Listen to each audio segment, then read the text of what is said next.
Now the Pro 50 has a very unique design.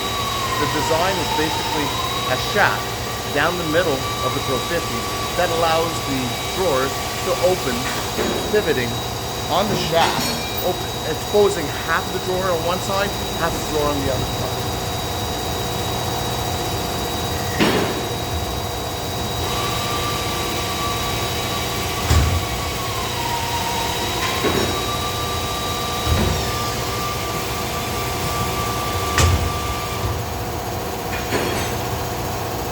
Now, to understand what just happened, let's take a look at the sheer amount of weight that is in this drawer that could be opened and closed